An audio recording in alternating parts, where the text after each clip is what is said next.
Indiana scientists recently identified a vast amount of water resources that are virtually untapped. That's because the water is hundreds of feet underground in mines. Gretchen Frazee reports on how the resource could be used. This stream in southwest Indiana is deceptively beautiful. I hate to say it myself, but it really is. It's quite impressive. Mark Stacy is an environmental specialist for the Abandoned Indiana Mine Lands program. He's in charge of determining the impacts abandoned mines have on the environment. This is where the water is actually coming out of the old underground mine works themselves. This whole area to the north and west here has been mined by sometimes multiple seams. As water flows through the mines, it can collect a large number of harmful chemicals. The color in this stream comes from iron. When iron is exposed to the air, it oxidizes and turns the water a red-orange tint. The same thing happens in people's homes when they have iron, maybe not as much as you see here, but when you have iron in your well, you notice it in the fixtures. Your bathtub starts getting an orange ring around it. If the iron content is too high, the water can be toxic and it can contaminate other water sources. This is the upstream portion of this creek here. As you can see, it's completely covered with ice, and the water beneath that ice is very clean. It's very good water quality. This right here is where the seep water is entering this stream, and there obviously it's very impacted by the acid mine drainage coming out of that seep. But scientists at the Indiana Geological Survey say the source of all this contaminated water is still a potential resource. A report Tracy Branham and his colleague Denver Harper released last month indicates there's enough water sitting in Indiana's abandoned underground mines to fill Lake Monroe 3 times. But the quality of that water varies widely, and much of the water is like the orange stream, too contaminated to drink. But there are other potential uses, such as geothermal energy.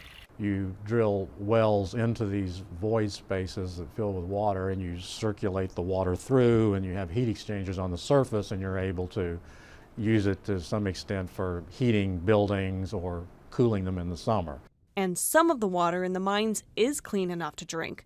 That water tends to be in older mines because they've had more time to return to their natural state, where the water goes through a natural cleansing process. And there are things the DNR and mining companies can do to make that process move more quickly. Just a few years ago, these hills were dark black, covered in the leftovers from years of coal mining. The DNR has since reclaimed the land by planting grass and trees over the piles of mining refuse.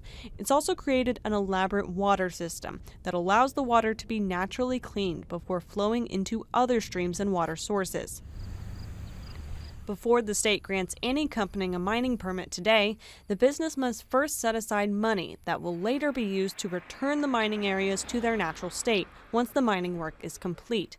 But that still takes years. And because Indiana has plenty of water resources right now, it's not economically viable for private companies or cities and towns to clean up the water for their own use.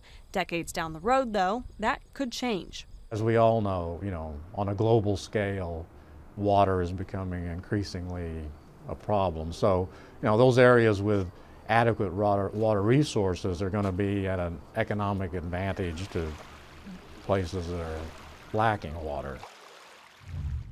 The Indiana Chamber of Commerce is putting together a comprehensive report of the state's water resources that's due out later this year. Hydrologist Jack Whitman is in charge of putting that report together and joins us now to talk about how the water in these underground mines could play into the state's long-term water plan. Thanks for being here. When you see all that video of all that water, it kind of reminds me of drilling for oil, per se. How hard would it be to go on and get that water? It wouldn't be difficult. I mean, the normal drilling process is a fairly straightforward process. Drilling rigs have been around for 2,000 years, since the Chinese started drilling for water a long time ago. I mean, the methods are, in fact, I worked for a drilling company and I have a lot of insight into the drilling process, so it's not that difficult to drill a hole down into these reserves.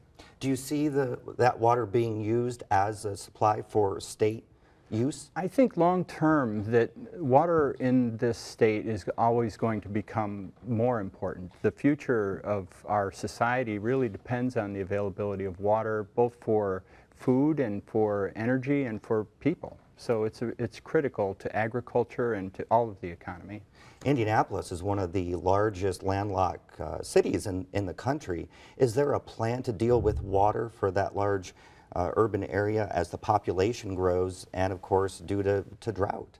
In fact, the Central Indiana has a group called the Central Indiana Council of Elected Officials, and they're actually looking at water supply issues right now, trying to anticipate what the future might need and what they might need collectively, and trying to work together in that direction. So that's actually going on right now. Now, is that part of a bigger statewide plan?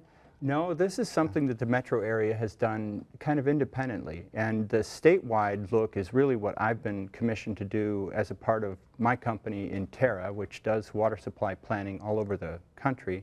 What I'm doing is trying to outline what the state would need to do, what the issues might be, how the different agencies of the state would need to work together to make it work, and what the role of the communities and the actual people who use water, how they should be involved in the planning process. Speaking of expansion, I-69 is slowly making its way through the state, which may bring more development, but you still need water. Absolutely, and interestingly, 69 is in, let's say, the area of the state that is most drought vulnerable, I should say, because in southern Indiana we need to have surface waters in order to have water supplies. That's what it took for Lake Monroe. That's why it exists. So it's really important to think about the kind of connected infrastructure pieces that have to fit together, and water supply is one of those, yes. Thank you very much for being here. Very Thank you. interesting.